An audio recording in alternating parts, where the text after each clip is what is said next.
Bonjour à toutes et à tous et bienvenue au café de l'au-delà.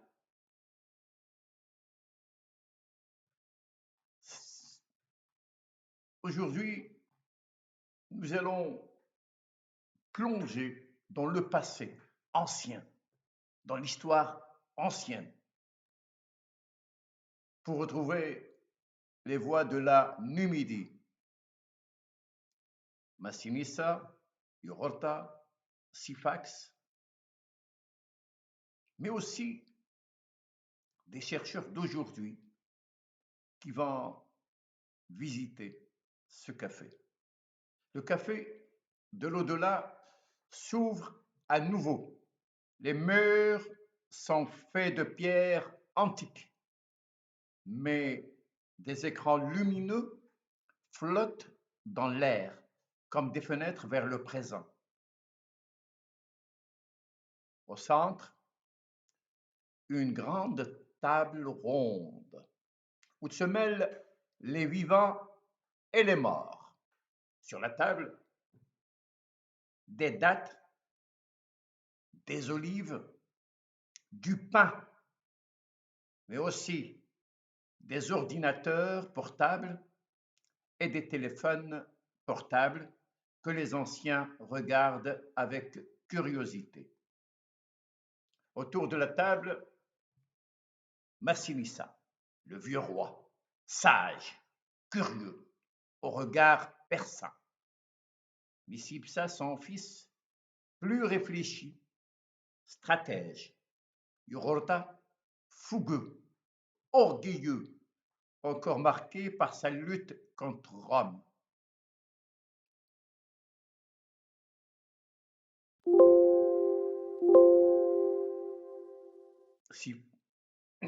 Syphax, roi Cécile, rival de Massinissa, mais invité à la réconciliation.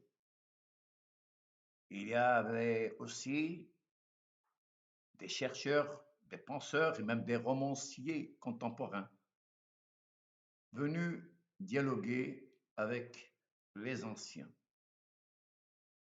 Parmi eux, Slimane Hachi, Ali Fakous, Saïd Boutarfa, Mourad Chatti, Youssef Nabti, Abdelmazid Roual, Fatima Zohragishi.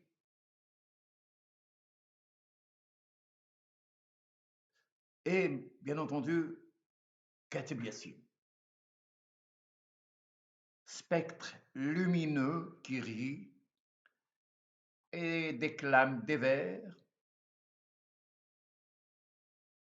mais aussi des éléments de la guerre de 2000 ans. Sa pièce qui tente de faire dialoguer dans une sorte de sublime, dans une sorte d'affabulation sublimée, passé et présent. Massinissa se leva, posant sa main sur la table. Voici Sirta, ma capitale, aujourd'hui appelée Constantine, me dites-vous. C'est ici que j'ai rêvé d'un royaume uni, d'une Numidie forte.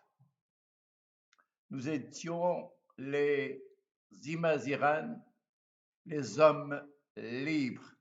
Mais dites-moi, vous qui venez du présent, que reste-t-il de nos combats, de nos alliances, de nos erreurs?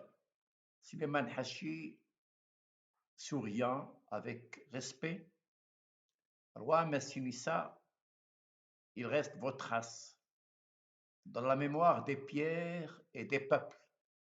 Vous avez unifié les Massiles et donné une identité aux Berbères. Mais Rome a fini par absorber la Numidie et pourtant votre nom résonne encore. Syphax, ironique, croisant les bras, unifié. Tu as surtout trahi Carthage pour Rome. Moi, Syphax, roi de ma Cécile, je n'ai pas oublié. Nous parlions punique. Nous commercions avec Carthage et toi, tu as choisi Rome, croyant qu'il respecterait ton royaume. Jugurtha, frappant du poing sur la table, Père, Syphax a raison. Rome n'a jamais respecté nos terres. J'ai combattu, j'ai résisté, j'ai fait trembler leurs sénateurs par la corruption et la guerre.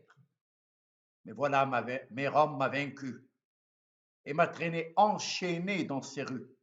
Voilà ce qu'ils font des rois numides. Micipsa, calme, conciliateur. Jugurtha, ta fougue est grande. Mais Rome était trop puissante. Nous avons tenté de préserver nos terres par la diplomatie. Les alliances étaient nécessaires, même si elles étaient dangereuses. Katebiassine, riant, se levant avec théâtralité, comme il le fait souvent, donc, ah, mes frères, la guerre 2000 ans continue. Vos luttes contre Rome sont les luttes d'aujourd'hui contre toutes les dominations.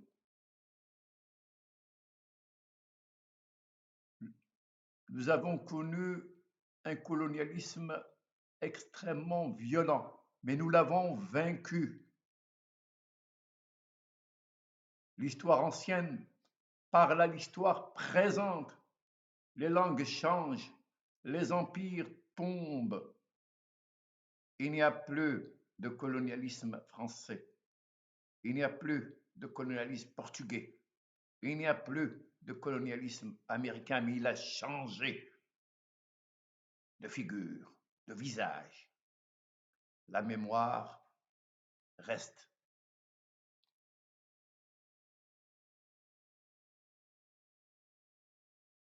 Il continue avec douceur.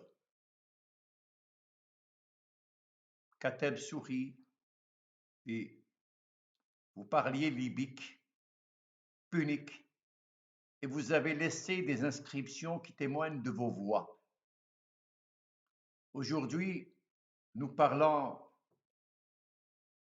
arabe, berbère, français. Les langues se sont mêlées, mais vos racines sont toujours là.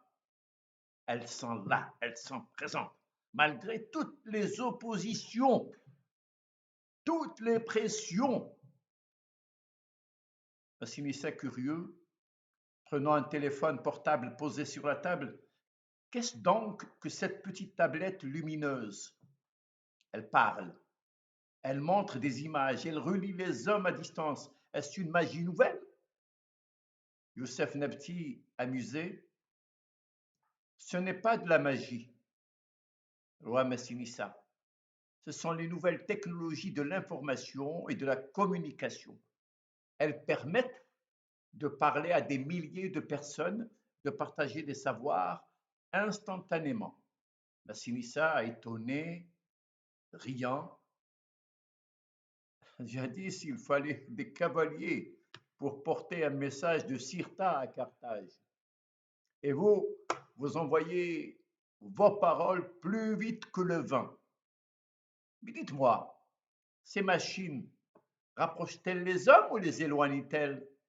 Saïd Boutarfa, elles rapprochent, elles éloignent à la fois. Elles donnent la parole, mais elles peuvent aussi isoler. Comme Rome jadis, elles séduisent et elles dominent. Jugurtha soupirant, alors rien n'a changé. Les puissants trouvent toujours un moyen de contrôler les peuples. Morachete, mais il y a aussi des résistances, Jugurtha, comme toi. Des voix s'élèvent pour dénoncer les injustices. Les technologies peuvent être des armes de liberté si elles sont bien utilisées.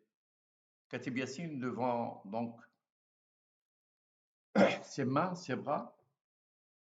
Voilà le café de l'au-delà, un lieu où les morts et les vivants se parlent, où l'histoire ancienne éclaire le présent.